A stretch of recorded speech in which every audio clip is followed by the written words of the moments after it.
안녕하세요. 마인드 디톡스의 묻지마 캔디입니다. 오늘의 방송 제목은 남편이 상간녀와 끝났는지 확인하는 방법입니다. 구독, 좋아요 눌러주세요. 마인드 디톡스 초기 방송에서 찐님이랑 함께 다뤘던 주제인데요. 시간도 많이 지났고 다른 외도 유튜버들 방송을 벤치마킹을 해보다 보니까 방송했던 주제들을 다시 또 하시더라고요. 한 번 했으니까 다시 하면 안 된다라는 꼰대 마인드가 잘못되었구나라는 생각이 들었습니다. 예전에 했던 주제들도 다시 들춰보고 방송으로 진행을 하는 게 맞다라고 생각이 들었습니다. 아내분들이 궁금해하는 것이 남편이 상간녀와 진짜 끝났는지 그 여부인데요. 어차피 배우자의 외도를 경험한 우리들은 평생 의심병에 걸릴 수밖에 없습니다. 그럼에도 불안감에 휩싸이지 않도록 그나마 남편이 상간녀와 끝났을 때 행동들을 알아보고 마음의 평화와 안식을 얻기 바라면서 오늘의 방송을 준비했습니다. 첫 번째, 퇴근 시간이 빨라지고 일정이 명료해진다. 말해서 뭐합니까? 회사 일이 바빠서 죽겠다고 난리치던 인간은 사실은 상간녀랑 만나서 밥 먹고 차 마시고 섹스한다고 바빴던 것입니다. 상간녀가 끝나고 일정이 없어지고 나면 시간이 남아돕니다. 그러면 결국에는 집에 일찍 들어올 수밖에 없습니다. 특히 법인 대표, 개인 사업자, 영업하는 남편들 진짜 시간 많거든요. 요즘은 세상이 바뀌었습니다. 2000년도 전후만 해도 진짜로 업무 시간 외에도 영업한다고 접대하고 술 마시고 미팅하고 주말에도 회사에 나가서 일하고 밤을 새던 시절이 있었습니다. 그런데 요즘은 거의 없습니다. 그렇게 직원들에게 일을 시켰다가는 고용노동부에 신고당합니다. 직장 생활하는 업무 시간에만 집중을 하고 그 이외의 시간에는 회식을 포함해서 회사 사람들과 함께 시간을 보내지 않습니다. 요즘 사실 회식은 보통 업무 시간에 그것도 점심시간에 이루어지는데요. 접대한다, 연장 근무한다, 미팅한다, 주말 근무한다, 주말에 출장 간다, 워크숍 간다. 이런 거 다 상간녀와 여행 다니고 만나고 밥 먹고 하는 시간들이었던 것입니다. 진짜로 끝났다면 땡! 땡돌이가 되어서 저녁 먹기 전에 집에 옵니다. 아내가 유책이 밥 차려줘야 하기 때문에 귀찮아질 정도로. 아시겠죠? 두 번째, 무기력해진다. 상간녀랑 바람 피는 동안에는 눈은 독사 눈을 하고 뭔가 즐거워 보이고 신이 나서 운동을 한다고 난리를 치고 예전에는 게으름쟁이였는데 어찌나 활기차게 움직이는지요. 다들 기억나시죠? 도파민이 디글디글해서 굉장히 의욕적이고 에너제틱합니다. 상간녀와 헤어지고 나면 하는 일은 널브러져 있고 힘이 없어 보입니다. 뭐라도 하고 싶은 마음이 없어 보입니다. 소파와 친구가 되어서 눈은 TV, 브라운관을 주시하고 정신 세계는 헤어진 상간녀와 보냈던 즐거웠던 시절에 대한 추억을 되새김질하고 있는 겁니다. 이때는 정말로 꼴보기가 싫지만 도파민이 빠지는 시간이 필요하기에 널브러져 있으라고 그냥 냅두시기 바랍니다. 그런 시간을 보내고 나서 제정신으로 되돌아오는 겁니다. 세 번째, 핸드폰을 집어 던져 놓는다. 두말하면 잔소리입니다. 외도 증거에 대한 보물 창고, 보고, 그게 바로 핸드폰인데요.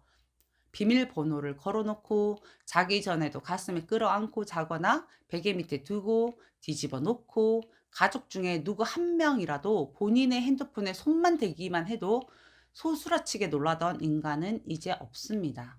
상간녀와 연락을 하지 않으니까 숨길 이유도 없고 핸드폰에 집착을 하지 않습니다. 아무 곳이나 던져 놓습니다. 외도 상황을 알게 된 아내가 닥달하면 패턴과 비밀번호도 오픈하고 그냥 내던져 놓습니다. 여기서 주의할 것은 동태눈이 아닌데 핸드폰을 던져 놓는다면 세컨폰이 있는지도 확인해 보셔야 합니다. 화장실에 핸드폰을 들고 가서 똥는다고 하면서 30분에서 1시간씩 앉아있던 인간이 5분 이내로 화장실에서 기어 나옵니다. 화장실에 핸드폰을 들고 가지도 않습니다. 예전에는 변비인 줄 알았는데 변비가 아니었던 거죠. 네 번째, 눈에 눈물이 촉촉하다. 아, 진짜 이게 정말 보기 싫은 모습인데요. 평생 바람 혹은 섹스에 집중된 외도라면 이런 모습을 보이지 않습니다. 그런데 본인은 사랑이라고 착각했던 만남이라면 나름 실연의 시간을 보내고 있기에 눈에 눈물이 촉촉합니다.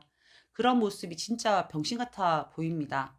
바람 필 때의 그 사악한 뱀눈이랑은 너무 다른 동태의 눈깔이기 때문입니다. 진짜 끝까지 병신들인 거죠. 그래도 그나마 눈물이 촉촉한 불쌍한 눈을 보이는 건 상간녀와 끝났음을 의미하기에 다행이기도 합니다. 그런데 그 꼬라지가 진짜 보기 싫을 겁니다.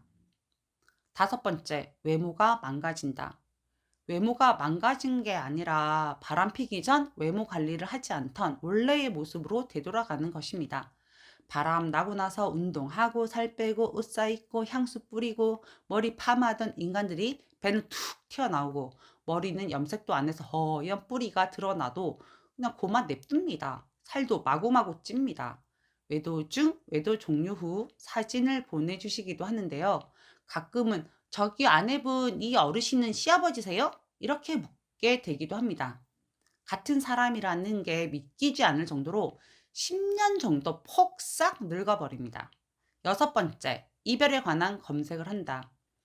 구글 검색을 보면 되겠죠? 예전 상간녀 카톡을 검색하거나 이별 노래를 듣거나 이별에 관한 유튜브 영상을 듣습니다. 우리들은 구글에서 그 검색 기록을 찾을 수 있습니다. 아내분들 이런 행동하는 것도 참지 못하겠다고 난리 하시는데요. 저는 그러면 그냥 끝났으니까 이직거리 하는 거거든요. 남편한테 추궁하거나 드자비하지 마시고 그냥 참으세요. 라고 말씀드립니다. 냅두세요. 그게 사랑 이별인지 미친 짓이었는지는 남편도 빠른 시간 내에 알아차리게 될 겁니다. 일곱 번째, 다른 것에 집중한다. 결핍이 많은 경우에 상간녀에게 중독이 되어서 집중하다가 집중했던 대상이 없어졌기 때문에 술 마시기, 등산하기, 게임하기, 자전거 타기, 캠핑 가기 등 다른 분야에 또 집중을 하기 시작합니다. 다른 여자에게 집중하기도 하는데, 그런 최악의 경우는 아니니까 비난하시지 마시고 일정 시간이 지난 후에 아내분도 남편의 취미를 함께하는 것이 좋습니다. 제가 시간이 지나고 보니까 부부는 일상을 포함한 모든 것을 함께하는 것이 정말 필요하다라는 생각이 들었거든요. 같은 취미 생활을 통해서 공통의 대화의 소재거리가 생기고 그런 대화를 통해서 더 친밀해질 수 있기 때문입니다. 여덟 번째, 아내에게 미안해한다. 진심인지는 모르겠습니다. 미안한 척이라도 한다면 아내의 구박과 비난에도 고개 숙이고 집에서 나가지 않고 있다면 미안해하는 제스처로 받아들여야 되는 게 맞습니다. 물론 피해 배우자인 우리들이 바라는 정도의 미안함의 표현은 아닐 수 있습니다. 아내에게 미안해하는 척이라도 하는 경우는 그나마 상위 그룹에 속하는 등급이 높은 남편들이라고 생각을 하시면 됩니다. 아홉 번째, 가족과 함께 하는 스케줄을 만든다. 도파민이 어느 정도 빠지고 제정신으로 거의 돌아온 상태라면 외도 상황 이전의 모습을 보이기 시작하는데요. 가족 여행을 제안하는 경우는 눈 가리고 아웅 할 때도 있지만 앞에 8단계를 다 거친 후에 가족들과 여행이나 영화를 보거나 캠핑을 가거나 가족들과 함께하는 어떤 제안을 한다는 건 남편이 제자리로 거의 되돌아왔음을 의미합니다. 외도 상황 이전부터 가족과 함께하던 시간이 없었던 인간들은 이런 제안, 이런 생각조차도 하지 못합니다. 그나마 그 이전에는 가족에게 충실했고 아이들도 잘 챙기고 가정적인 남편이었다면 가족들과 함께 무언가를 하려고 노력할 것입니다. 그럴 때는 아내분들도 남편의 제안에 흔쾌히 응해주시는 것이 좋습니다. 네, 9가지를 살펴봤는데요. 현재 여러분들의 남편 모습은 어떠신가요? 꼿꼿이 대가리를 세우고 말도 섞지 않고 뱀의 형상을 하고 있는 모습이라면 상간녀와 끝나지 않았거나 그 관계를 다시 유지하려고 하는 희망을 가지고 있을 가능성이 높습니다. 오늘 방송은 여기까지 하도록 하겠습니다. 네이버 카페에서 묻지마 캔디 마인드 디톡스로 검색을 해주세요. 상담을 통해서 여러분들의 문제 해결에 실질적인 솔루션을 제공해 드리겠습니다. Have a sweet mind detox. 다음 방송일에 우리 또 만나요. 안녕.